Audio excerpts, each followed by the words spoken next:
ఉదయకాల ప్రార్థన. సర్వోన్నతమైన స్థలములలో ఆసీనుడివై ఉండి నిత్యము వేవేల దేవదూతల చేత కొనియాడబడుతున్న తండ్రి స్తోత్రాలు స్తుతులు చెల్లించుకుంటున్నాము.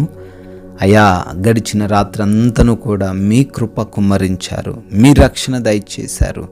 అయా, మా అందరికీ తండ్రి మంచి నిద్ర అనుగ్రహించినందుకు స్తోత్రాలు. మీ రెక్కల చాటును భద్రపరుచుకొని ఈ లోకంలో, ఈ లోకపు యాత్రలో మరొక శ్రేష్టమైన విలువైన దినమును మాకు దయచేసినందుకు మీకే వందనాలు, స్తోత్రాలు, స్తుతులు చెల్లించుకుంటున్నాం ప్రభువా.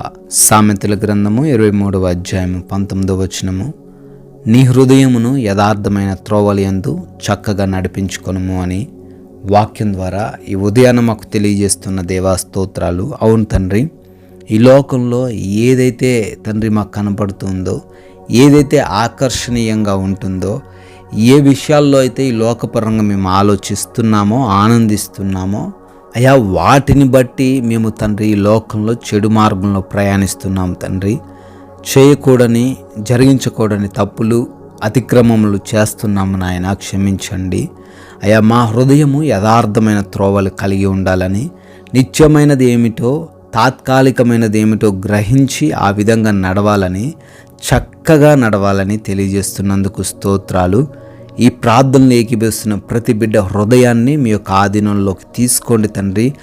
వారి యొక్క చెడు తోవల నుంచి, చెడు మార్గాల నుంచి వారికి విడుదల దయచేసి నిత్య మార్గంలోకి, యథార్థమైన మార్గంలోకి, ఆశీర్వాదములను కలగజేయు మార్గంలోకి బిడ్డలను నడిపించమని ప్రార్థిస్తున్నాం. వారికి మీరు తోడై ఉండమని బ్రతిమాలుకుంటున్నాం నాయన.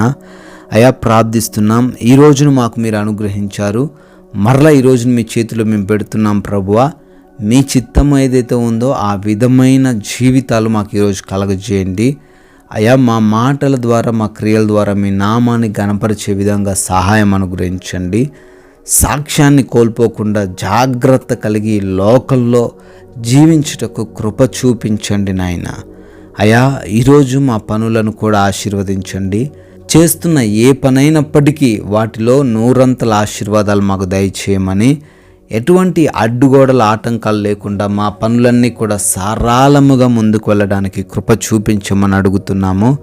అదేవిధంగా ప్రభువా, క్రొత్తగా ఉద్యోగాలకు వెళ్తున్నా, బిజినెస్లు ప్రారంభిస్తున్నా, మరే ఇతర శుభకార్యాలు చేసుకుంటున్నాం ప్రతి ఒక్కరిని కూడా దీవించండి నాయన. ఆగిపోయిన పనులన్నీ కూడా మరలా పునరుద్ధరించబడునుగా కాని ప్రార్థిస్తున్నాం. Thank you lord. అదేవిధంగా తండ్రి, మా ప్రయాణాల్లో కూడా మీ కృప చూపించండి. మా వాహనాలను, మా మార్గాలను మీ యొక్క ఆధీనంలోకి తీసుకోండి. వెళ్తూ ఉండంగా, వస్తూ ఉండంగా సురక్షితమైన, క్షేమకరమైన ప్రయాణాలు మీరే దయచేయమని అడుగుతున్నాము తండ్రి.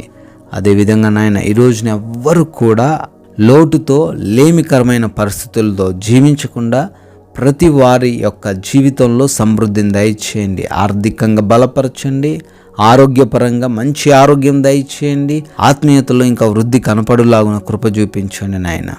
హాస్పిటల్స్కి వెళ్తున్న వారు ఉన్నారు, వారికి మీరు తోడై ఉండండి. వారికి అనుకూలంగా ప్రతి ఒక్క వాతావరణాన్ని మార్చండి నాయన. ఎవరైతే ఎగ్జామ్స్, ఇంటర్వ్యూస్కి వెళ్తున్నారో వారిని జ్ఞానంతో నింపండి, జ్ఞాపక శక్తితో వారిని నింపండి తండ్రి. అయ్యా, గృహాలలో కూడా ఒంటరిగా ఉంటున్న ప్రతి ఒక్కరికి మీ రక్షణ, మీ కాపుదల దయచేయండి తండ్రి. అదేవిధంగా మా సమయాన్ని ప్రతి నిమిషాన్ని వినియోగించుకునే హృదయం మాకు దయచేయండి. అయ్యా, ఎవరితోనే ఎటువంటి గొడవలు లేకుండా, ఎటువంటి కోపంతో ఈరోజు మేము జీవించకుండా ప్రతి ఒక్కరిని క్షమించే మనసు మాకు దయచేయమని, అయ్యా ఎటువంటి మోసాల్లో మేము చిక్కుబడకుండా, అపవాది క్రియల్లో మేము చిక్కుపడకుండా మాకు సహాయం అనుగ్రహించి జ్ఞానంతో నడిపించమని ప్రార్థిస్తున్నాము. అయా, మీ కృపను బట్టి, మీ దయను బట్టి మరొక క్రొత్త సంవత్సరంలోకి ప్రవేశించి యానివర్సరీలు, బర్త్డేలు సెలబ్రేట్ చేసుకుంటున్నారు. వారిని, వారి కుటుంబాన్ని బహుగా దీవించమని ప్రార్థిస్తున్నాము తండ్రి. ఈ రోజున మేము కూడా కొందరికైనా విలువైన మాటలు చెప్తూ రాజ్య సువార్తలో పాలిభాగస్తులు ఉండే ధన్యత మాలో ఉన్న ప్రతి ఒక్కరికి అనుగ్రహించమని యేసుక్రీస్తు వారి అత్యున్నతమైన నామంలో ఈ ప్రార్థన అడుగుతున్నాం తండ్రి. ఆమెన్.